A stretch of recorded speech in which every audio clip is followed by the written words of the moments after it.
Hello there, listeners to the Bylines Network podcast, and welcome to a brand new episode of Bylines Reports, this time with Claire Jones and Michelle Cook of West England Bylines. Grace Blakeley is a leading left-wing political commentator, author and journalist, who describes herself as a democratic socialist. She writes for the Tribune and is regularly seen at the coalface battling Piers Morgan on Talk TV. She studied politics, philosophy and economics, and then African Studies at Oxford. She's a former fellow at the Institute for Public Policy Research, former New Statesman commentator, and former member of Labour's National Policy Forum. She left the Labour Party in 2023 over Starmer's position on Gaza, specifically his assertion Israel was within its rights to cut the power to the civilians. Her latest and third book, Vulture Capitalism, Corporate Crimes, Backdoor Bailouts, and the Death of Freedom, was published last year and longlisted for the Women's Prize for Non-Fiction. Please enjoy this interview.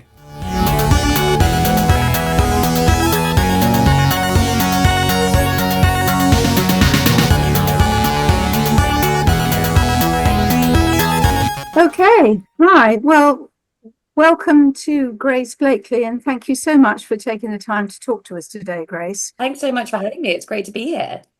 I'm Claire Jones, and I'm a writer and editor for West England Bylines. We felt we had to start with the topic of the month, which is, firstly, what's your take on Trump's tariffs? And secondly, do you think the UK should respond? Is Starmer's extreme caution a result of magic thinking about the special relationship, cakeism, dithering, or trying to avoid the tariff punishment, or something else? Sure. Yeah. So look, I think the first thing that's really important to understand is that there is a strategy here at play behind Trump's tariffs. I think there's been kind of extreme views on both sides as to what's really going on here, with some people on Trump's side basically saying he's this master strategist. He's kind of deliberately trying to crash the world economy in order to get some kind of negotiating leverage. And then those on the other side basically saying he's an idiot. He doesn't understand what he's doing. There is no plan, or he's just kind of trying to manipulate the stock market basically to try and make some money for his mates. I don't think either of those views is quite correct. And the reason that we know this is that the people around Trump, so some of his senior strategists, have been very explicit about what their goal is. And what we've been seeing now is really just an attempt to implement what is a very ambitious political and economic project going a bit wrong. But it's important to understand what that project is. So really, the issue for Trump's White House is ebbing American hegemony. Now, what does that mean? If you look at the world economy in terms of a number of different powerful nations with kind of associated networks of economic institutions, so big businesses, financial institutions, etc., then the US economy is really the center of the capitalist world system. The US is, the largest power in terms of economic, financial, military, cultural, political terms. And it's the largest power by quite a large distance, or at least it has been up until recently. So it's not just that the US is more powerful than other countries. It's that it's orders of magnitude more powerful than even the kind of next several countries combined. That's what hegemony really means. It means that the US is in this kind of incredibly powerful position with respect to almost all other countries. And it's also what comes alongside that role is that the US isn't just a powerful nation, it also acts as the kind of protector of global capitalism. So the US has taken it upon itself to kind of open up, in inverted commas, new markets for particularly American companies to exploit, to kind of make sure that governments don't get in the way of American businesses' attempts at making money, to act as a kind of backstop for the international financial system. So the Federal Reserve plays a very important role there. The dollar plays a very important role there. And really, investors look at the US, and everyone really looks at the US as the nation that will step up to buttress the world economy, to buttress global capitalism. We saw how this happened during the financial crisis, for example, when not only did kind of governments step in to bail out banks, but the Federal Reserve, the United States Central Bank, stepped up to provide funding, emergency funding to central banks all over the world that were allies of the US that were struggling to access funding. And this role that the Federal Reserve and the US government has played in kind of protecting other countries throughout periods of crisis has been really, really significant for some time. Now, the issue is that the rise of China is threatening American hegemony. It's not threatening the power or the wealth of the US. It is threatening its position as the single most powerful nation, economy, government in the world, right? So if you were to look at this from a kind of classic liberal positive sum framing, you would see that, the rise of China doesn't necessarily threaten America, that, it kind of potentially can increase the size of the world economy overall, can increase productivity, technological innovation, etc. But when you have the Trumpian worldview, which is very much a kind of zero-sum game, then the rise of any other country threatens your power and influence and potentially could ultimately push the US out of that position as the world's most important hegemon, as kind of the nation that is able to basically do whatever it wants, right? So the Trumpian strategy has basically been to try and stop this process of what he considers to be the decline of the US economy. And whilst China is obviously emerging as a powerful economy, it is not yet the most powerful economy. It's not as powerful as the US.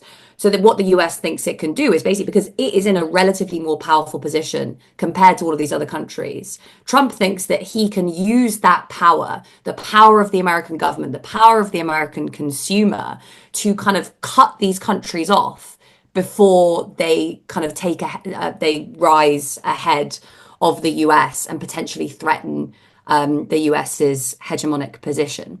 So Trump really, what you can understand this as is Trump is weaponizing the US's role at the center of global capitalism to try to punish and cut down what he considers to be the US's enemies. The issue is that whilst this is a strategy that is favored by some individuals and institutions who are very powerful within American capitalism, it contravenes the interests of other parts of capital. You can see the parallel with, for example, Brexit, right? There were certain sections of capital that thought Brexit's going to be good for us. It's going to allow us to deregulate and make lots of profits. Other sections that were much more globally integrated that actually struggled as a result of Brexit. And you can see a similar sort of thing going on here, which is that there's a powerful segment of American capital lined up behind Trump, willing to support his project, and others who aren't. What has happened is that Trump has pushed this strategy too fast and too hard. He's threatened not just stock markets, where kind of equities and companies are traded, but bond markets. And we can maybe talk about this in a bit and why it's so important. But basically, I mentioned already that the US acts as the kind of guardian of global capitalism, the center of global capitalism. And the two things that really underpin this role are the dollar and US government bonds, treasuries, so the debt of the US government. These assets are so important to the international financial system because they're seen as some of the safest assets that you can hold. So everyone wants to hold them, basically. What Trump has done with his kind of shock and awe strategy and his kind of unpredictable approach to policymaking is made investors question whether those assets are as safe as they used to be. And that has really created some problems for Trump, because the only reason that the US government is able to borrow as much as it is, one big factor that underlines its economic and financial power, are the role of these assets. And Trump has basically, through moving too fast, too quickly, breaking too many things, breaking too many promises, and seeming very unpredictable, has undermined investors' confidence in the centrality of these assets to the global economy. And that's why we're seeing this pushback now. It's the kind of bond vigilantes that have historically threatened often left-wing governments that have tried to pursue transformational projects are now coming for Trump because they're saying you can't move this fast, basically. Like, if you want to restore US dominance over the world economy, you're going to need to do it in slightly different ways because you're interrupting some of our trading strategies on the one hand, and you're also creating a lot of uncertainty, which is undermining our interests. Yeah. Does that make sense? Absolutely. It's quite complicated, but I think it's important to kind of spell out what's really going on. So wasn't that predictable? wouldn't it a bit, it feels like, I mean, I'm not an economist, but it feels like economy 101, doesn't it? That actually, couldn't somebody have had a word with Trump, or was he just completely not listening? Well, I was also going to say, I mean, why not just focus on China? And, it's a policy that's so obviously going to backfire, because the response that China's going to make, is already making, is to try and reroute its trade elsewhere. So it seems like a shoot myself in the foot policy. Yeah, so to take that second question first, why not just target China? It's for exactly that reason that you just suggested, right? Which is that for a long time, a lot of the production that has up to now been taking place in China, the kind of low value manufacturing that is then exported to the United States, has already been outsourced to other, particularly Southeast Asian economies like Vietnam, for example, where labor costs are cheaper. So those are also seen as part of the kind of China model, the China axis by Trump. So it was important for him to target those countries. And then there are also other political considerations. So why is Trump targeting the EU? Well, this is part of his attempt to basically kind of stop taking responsibility, what he considers to be responsibility for European security. It's his way of saying, Europe, you have to do as I say when it comes to kind of NATO, when it comes to things like, digital services. Trump thinks that Europe is unfairly targeting US tech companies, all these sorts of things. This is more of a kind of negotiating strategy when it comes to Europe. And the same thing is true with regards to Canada and Mexico, because the trade deal with Canada and Mexico, the USMCA, is coming up for renewal soon, and Trump wants to be in a negotiating position for that. So there is this wider issue when it comes to the US's allies of Trump using tariffs as a kind of negotiating strategy for other political things that he wants to secure. So that's why we've seen things go so broad, right? It's also, coming back to that first question, wasn't this predictable? Why didn't he see it? This is a tough question to ask. And there's two, I think, things going on here. One of which is just hubris on the part of Trump and his advisors. It would have been, I actually don't think that many people would have expected a run on government bonds in the US as a result of these trade deals, purely because, the dollar is the world's reserve currency. US treasuries are perceived to be very safe. Nobody really believes that the US government is going to default on its debt. Nobody really believes that the Fed is going to stop kind of acting to support the international financial system. Even now, people don't really believe that. And the reason for that as well is that there isn't an obvious power that could take over those responsibilities. So the US can't really stop doing it because there's no one else that will start, stepping in when there's a massive international financial crisis, for example, or allowing its currency to be used as the reserve currency. Europe isn't, politically cohesive enough. China's currency isn't internationalized, which means that it is impossible for it to act as the reserve currency. The Central Bank of China just basically controls, to a great extent, what's going on in those currency markets. So nobody really thought that even a kind of completely mad set of policies would really threaten the US's position at the center of the world economy. And this is one of those cases where, the unthinkable is unthinkable until it's not. It's the same thing as what it would have been like to be a kind of British policymaker watching the kind of slow and steady decline of the British Empire until suddenly, bam, after 1945, you're out and America's in. These things happen very slowly until they happen very quickly. And what we are seeing now is actually Trump basically having miscalculated, thinking he could use American power to shore up the US's dominance over the world economy. And in fact, actually accelerating the decline of US hegemony and encouraging other countries to move away and start to kind of build their own systems outside of the US orbit.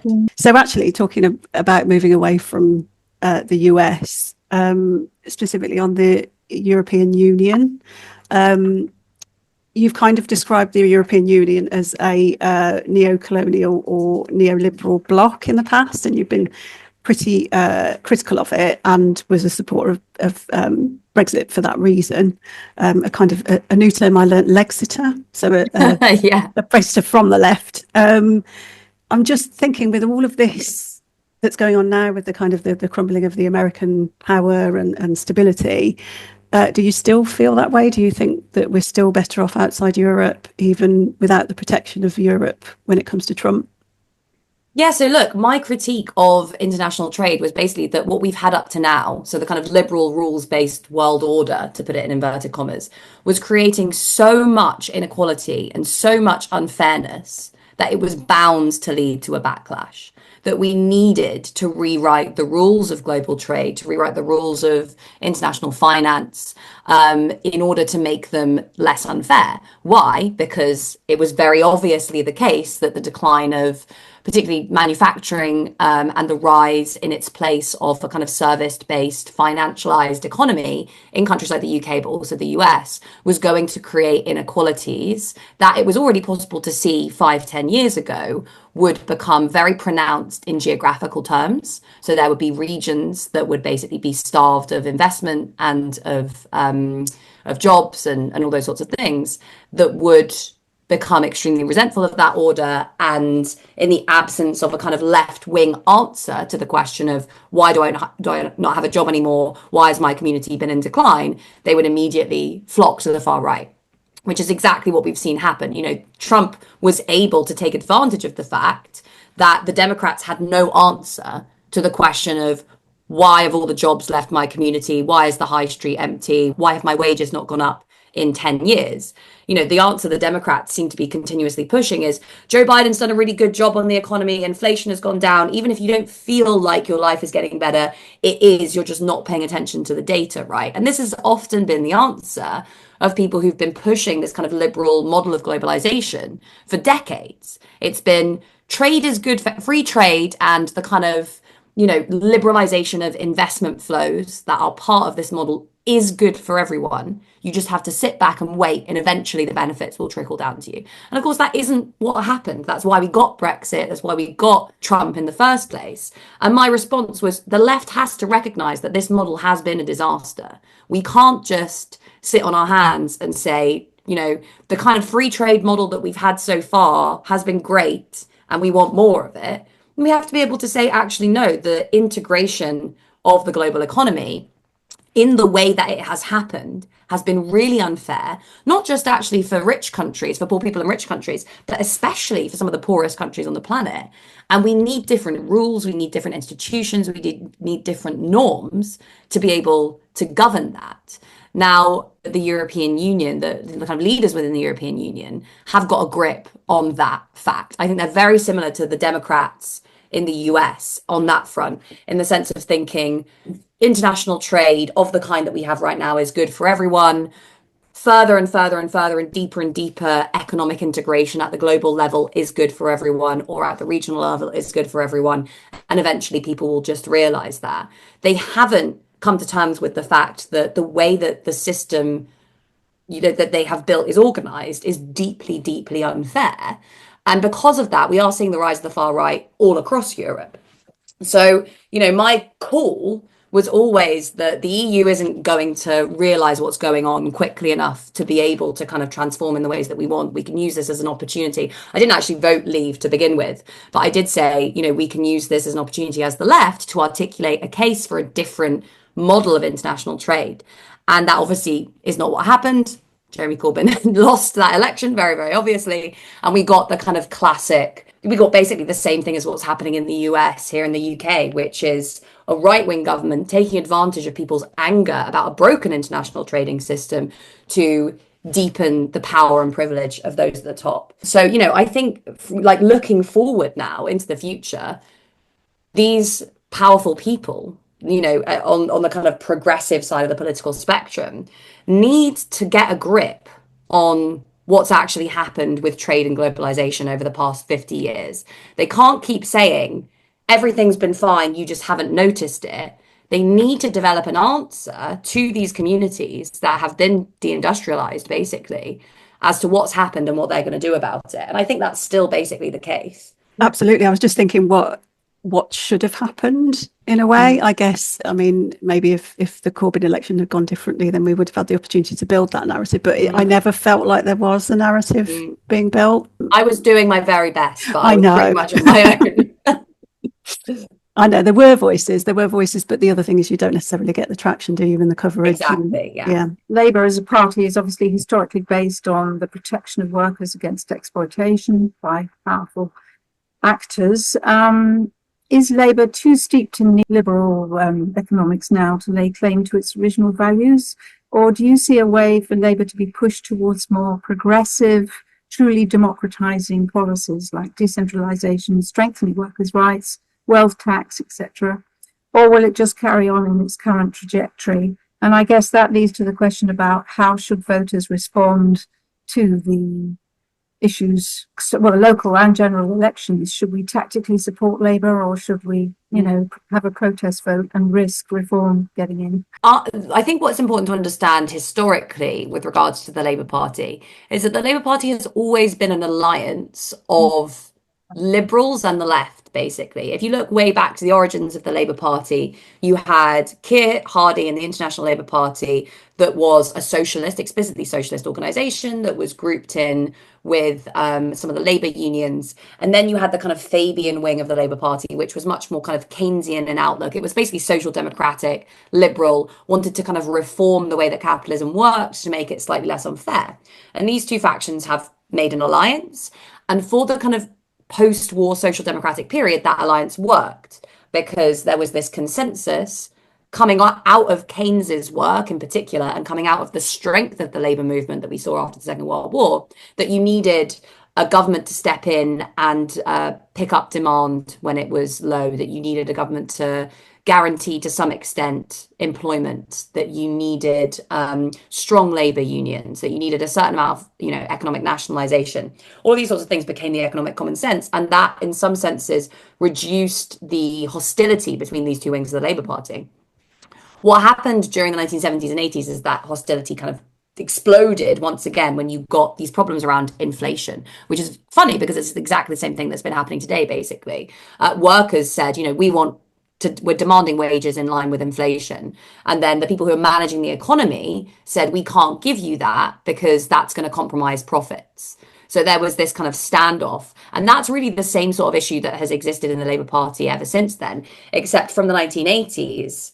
The more kind of liberal or neoliberal wing became so dominant because the labour movement had basically been destroyed by Thatcher. And so ever since then, there's been this imbalance of power within the Labour Party where, what has been the historic wing of socialism backed by the labour movement has been beaten back.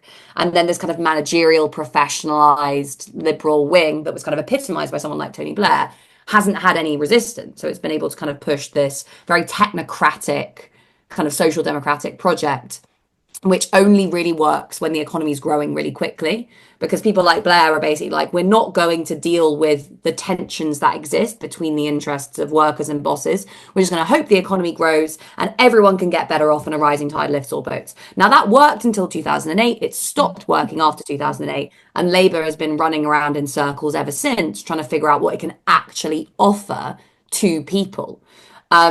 Corbynism was one answer to that, but that kind of more liberal wing of the Labour Party spent all of its time and effort basically trying to destroy that Corbynist project because it threatened some of the interests that are aligned behind that more kind of like centrist wing of the Labour Party, because it would have involved really the assertion of the interests of workers and citizens over those of bosses, investors, the kind of people who basically have been managing the UK economy for quite some time now. So you see this tension, and it's never really been resolved.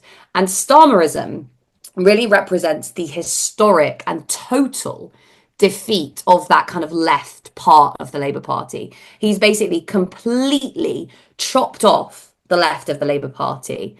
Really undermine the relationship with the unions. And now it is just this kind of like pretty hollow, technocratic, post-Blairite project, but in an economy that isn't growing. And that's why it's not working, basically, because you can't just say, okay, well, we're not going to deal with the fact that there's massive inequality and people haven't had a wage rising in however many years. We're just going to hope the economy grows. This is exactly what Rachel Reeves is saying. But the economy isn't going to grow. So you're not doing anything to deal with people's living standards. And actually, things are just going to get worse and worse and worse. And I actually think that the current model that Labour has is paving the way for reform. Now, for me, I have no reason to vote Labour at the next election. Even I did not think it would be this bad. I thought it would be harder for me to make this decision because there'd be maybe some good things that they'd done on the economy. Maybe they'd, supported people's living standards. Instead, they've cut benefits.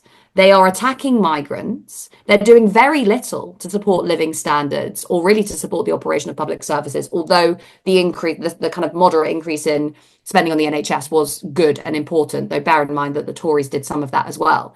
So I don't have a reason to vote for Labour, and I have a lot of really powerful reasons not to vote Labour, particularly their attitude over the conflict in Gaza, which I found just really abhorrent.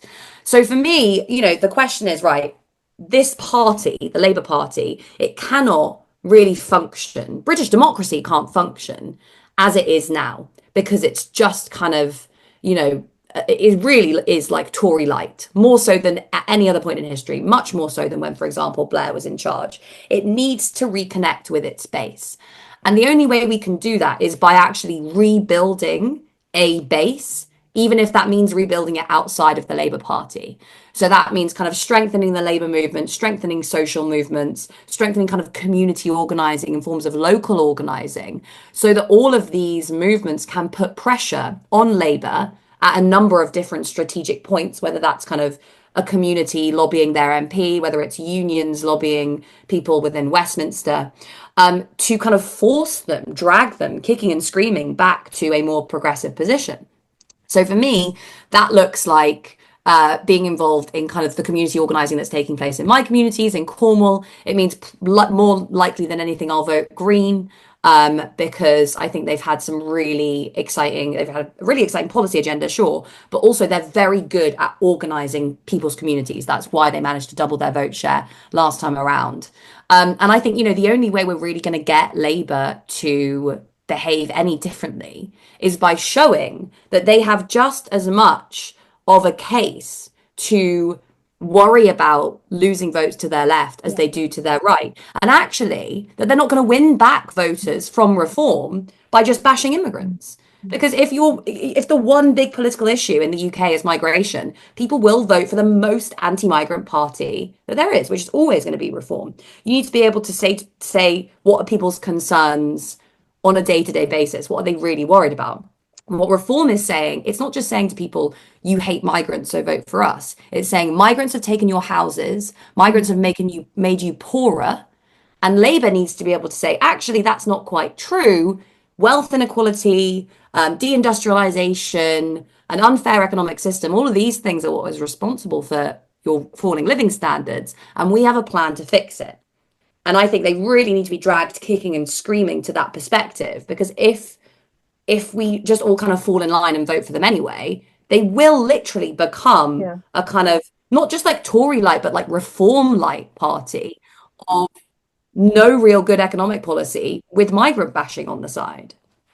It worries me that actually it's going to have to be demonstrated in the ballot box, and then what's the consequence of that for us all, isn't it, really? Because it's okay us saying that, but actually it needs to be demonstrated by election outcomes, which then have longer term implications. So that's the what I think is going to happen is that we will probably, if all of this happens, we'll probably have a hung parliament next election, which means, like the period of kind of 5+ years ago, you enter an electoral period of instability. So it's harder to form a government, which means that you probably need to have another election, fairly soon after this one. And all that does mean is that, yes, there's more political instability, but it also means that the average person is much better able to have an influence over what's going on in politics. Because when Labour has a majority this big, which is absolutely huge, it's really, crazy how big the majority is, basically because Reform stole all those votes from the Tories. They have zero incentive to listen to anyone because they just think we're super popular. It doesn't matter, what happens next.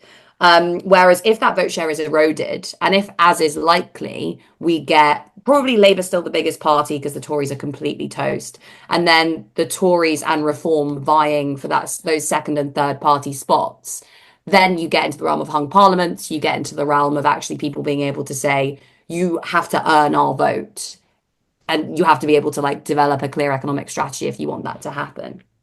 our information sources are becoming ever more disparate, biased, and unreliable, and disinformation and misinformation is proliferating. So, as a journalist, what do you see as the role of independent journalism in the media landscape, but in particular, citizen journalism? Our view of citizen journalism as people heavily involved in that kind of writing is that it's a means of empowerment, and it forms a political part of participatory democracy. We see it as an arm, a wing of participatory democracy, which perhaps makes it slightly different from other forms of independent journalism. I completely agree, Claire. I think it's so important. I'm so big on this last book that I wrote, Vulture Capitalism. It was all about how power and wealth are very centralized in capitalist economies. And that extends even to politics. So we can't rely on the government to kind of push back against big businesses because often they're on the same side. So what is the kind of counterpower in a society like that? And it really has to be an organized citizenry. It has to be workers who are organized to resist the power of bosses within corporations. It has to be communities who are organized to make their preferences known at the local level. It has to be social movements that are organized to be able to kind of take to the streets when necessary. So we have to have this kind of organized society where people are coming together at loads of different levels to push a different economic model and to put pressure on those at the top. So, I have this Substack page that I do where each week I interview a different member of the movement. It's called What Can We Do? So I look at, last week I interviewed a student protester from Serbia. Before that, I looked at the workers in the federal government in the US organizing against Trump. I've, interviewed people in the labor movement, climate movements, across journalism and all these different parts of society. And it's become very, very clear to me that there's so much exciting stuff going on, that people are getting organized. They're not just kind of sitting back and watching society implode around them. They are, saying, we want things to change, and they're doing something about it. And I think that what you've described, citizen journalism and Byline itself, is a great example of that. And the thing that really excites me is that from speaking to lots of people who are involved in these forms of organizing, is that, as you said, when you start taking back control over your life, over politics, you feel more empowered. And when you feel more empowered, you're much less likely to fall into despair, and you're much more likely to pose a threat to the status quo, basically. Because, most people don't think that the system is working. They've just been beaten down into submission, basically, into thinking that there's nothing that someone like me can do about the system. Whereas when you empower people, when you give them something to do to change things, that could be anything from forming a co-op to joining a political party to getting involved in citizen journalism. They think, no, I have a role in this transformation and I have power, basically. And I think that's the most revolutionary thing we can do. Fits with your point about the neoliberal capitalist lie, which is basically that they encourage us to feel that we don't have a choice in how we act, and the system that we're offered on a plate is our only option going forward. Exactly. So, yeah, it's transformative, isn't it? I remember I interviewed last year the CEO of Bristol Energy Co-op. And we were talking about the sort of, the fact that it all seems so hopeless, but actually just doing something like that. And it's it's quite a big energy co-op, but it's still it's regional and it seems small at the moment, but actually starts to make you think differently about the 100%. Contribution you can make and actually what's possible. So it feels impossible if you sit there and watch, but actually the more you do, the more you realise you can do. This is a pep talk for myself at the right. moment. I think that's exactly true. One of the most interesting things that you can see if you study the history of the labour movement is that originally, with the rise of social democracy and the welfare state, there was lots of criticism from the left, which was like, oh, as soon as people have all the things that they need, they're going to stop wanting to organise. And actually the opposite happened. It was that as soon as people realised that if they got organised and won something, when workers won the NHS, when they won limitations on working time, when they won social security, they were like, I wonder what else we could win. And it actually deepened that level of organising and it mobilised people even more. So it's like, we're in this period of kind of pushback and decline and crisis, and it's making people feel really disempowered. the answer to that is not to give in to despair or just to say, oh, the forces aligned against us are too strong. It's actually to start doing something, whatever it is that you can do, whether it is starting a co-op or, as I said, kind of running for office or anything, just getting involved and bringing other people along with you to show that you have this power, that you have the power to change things. And as soon as we all start believing that, that's when the system can no longer function as it currently is. You made a very good observation in one of your interviews that I felt linked with the empowerment aspect of citizen journalism, which is that, we're in a post-truth world, and there is a huge disparity between what we're fed by mainstream media and our impressions from our real life experiences, or, perhaps content we see online of what's actually going on in Gaza, etc., etc. And that disparity breeds a sense of confusion and disorientation, really. And I see that citizen journalism has a real role in kind of regrounding us and providing an alternative voice that combats the sense of alienation that the post-truth world that we're living in is generating. Yeah, I think you're referring to this interview where I talked about how we can't fight back against the far right on TikTok. And this is basically, oh, maybe you weren't, but anyway, this was another interview I did where basically I was saying, people have this idea that the far right's really strong on TikTok, so the left needs to be strong on TikTok, which is, true. We do need to be putting our ideas out there. Yeah.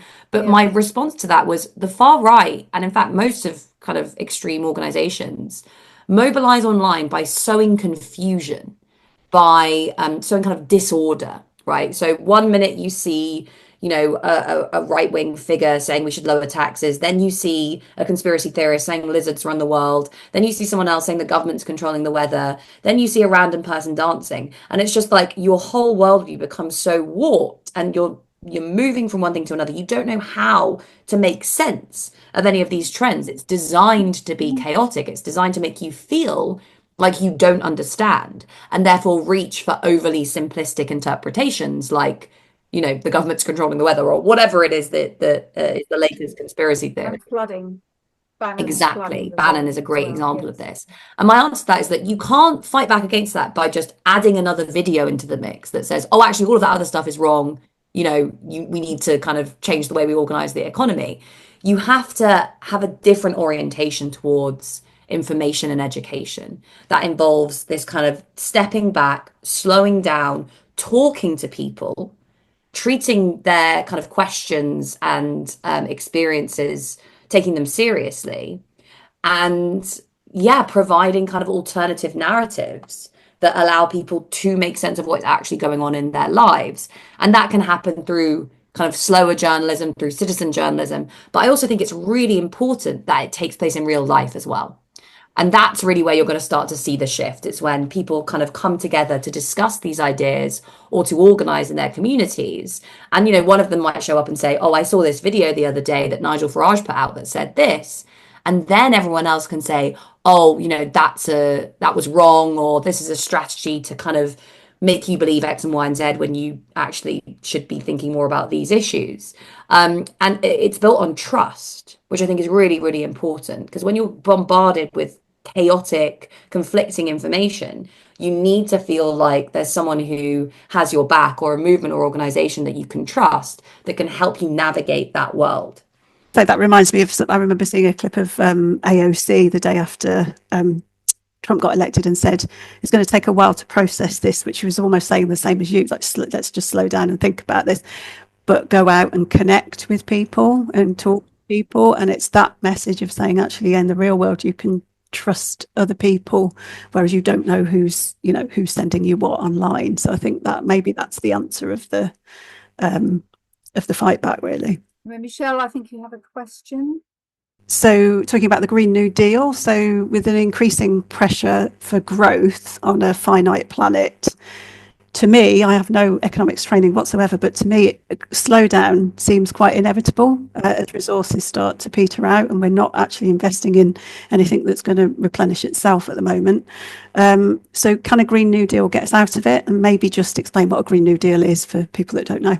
Yeah, sure. So a Green New Deal would be a kind of coordinated program of investment to decarbonize our energy systems, our transport systems, and build an economy which has green foundations, basically. You can think like today, we think, oh, how can I reduce my carbon footprint? And all these kind of very individualistic solutions to the climate crisis, which don't attend to the fact that every single decision that we make, everything we use feeds into this system of fossil fuel capitalism.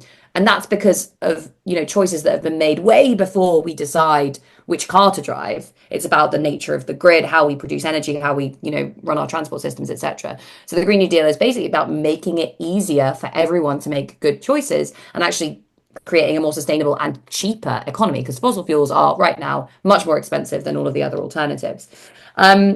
So Green New Deal, big program of investment along the lines of the kind of original New Deal that we had in the US. You can also think of it as akin to the transformation of British society with the creation of the NHS and all of those other big social institutions after the Second World War. So that is a really ambitious program. It's something that AOC and Bernie have talked about in the US. It's something that a lot of economists in the UK spoke about as well after the financial crisis. And it is, I think, one of the answers to climate breakdown as well as inequality, because it creates jobs and also makes life cheaper for everyone. The issue is obviously how you get there.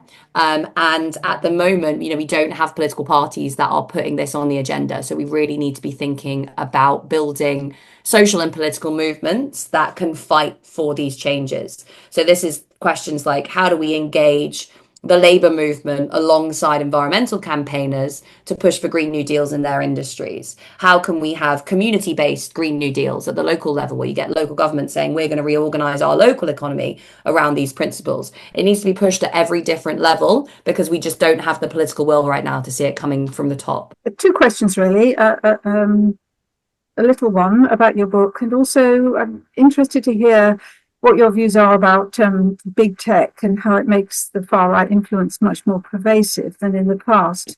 Yeah, so big tech really does have this kind of model of extractivism that I think has become really central to the way the economy works nowadays. These companies are monopolies, so they're able to kind of enclose and exploit people's dependence upon them to take advantage of basically kind of economic rents, which are kind of unproductive payments of services. Like, for example, how, you pay a landlord loads of money in rent, but they don't actually create anything. They're just kind of sitting on an asset that you need. This is the kind of model that underpins a lot of how our economy works today. It's not like creative, productive labor or not creative and productive kind of investment that's undertaken. It's like big monopolies that buy up an entire industry and then charge everyone else vast amounts of money for the privilege of using their goods and services.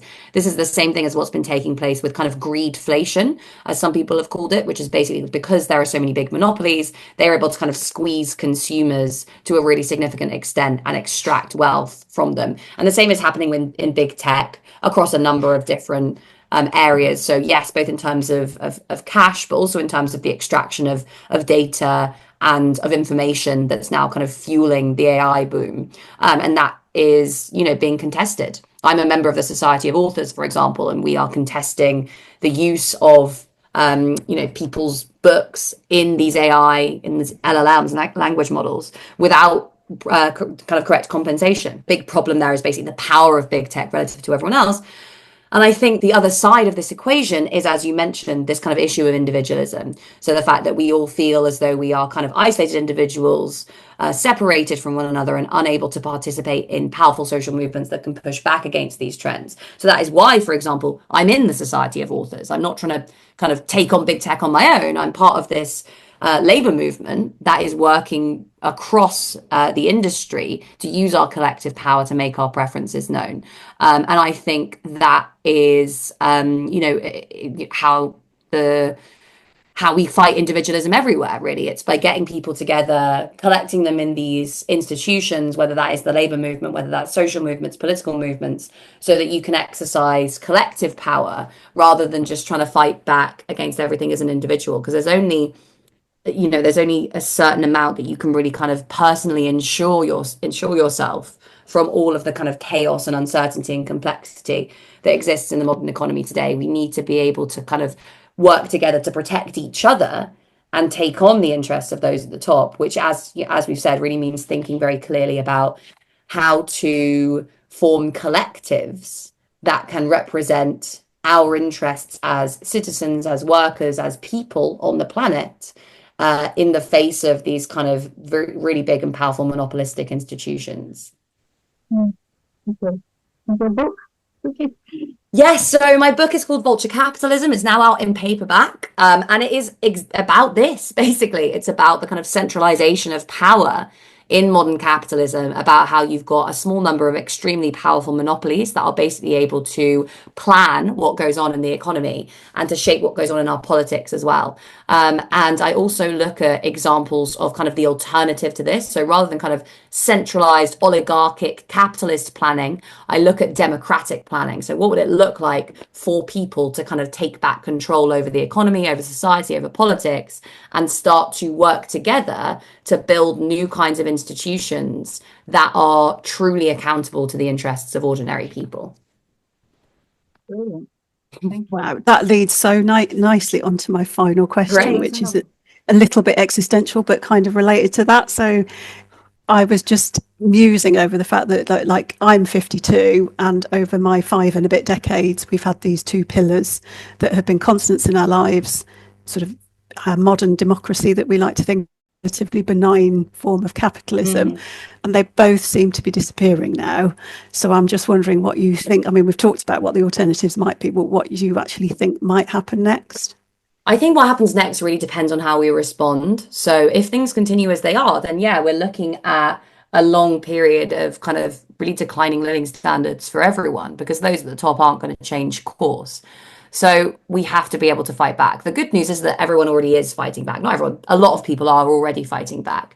And the more that we talk about the ways that that is happening, the more encouraged people will be to get involved. That's why I write this weekly column called What Can We Do on my Substack, where I do all these interviews and say, look, this person's doing this, that person's doing that, so that people can see, right, there are all these different ways that I can start getting involved, resisting what is happening to the economy and our politics and society, and starting to build something new. And I'm personally quite optimistic about our capacity to do that, because I spend so much of my time talking to people who are building alternatives and who are really like building a different world. And I really do think that our future is in our hands. It's really up to all of us to kind of get organized and start to challenge this corrupt and unsustainable economic system and build something new, starting right in our communities, in our workplaces.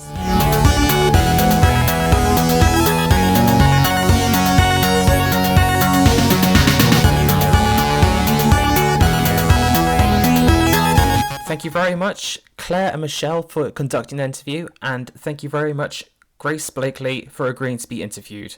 We do hope that you enjoyed this episode, listeners, and do join us next time on the Bylines Network podcast. If you can, please donate to our Chuffed page, or go onto our website and click the donate page there. It keeps the lights on and it lets us do what we do best, holding truth to power and citizen journalism. Thank you very much.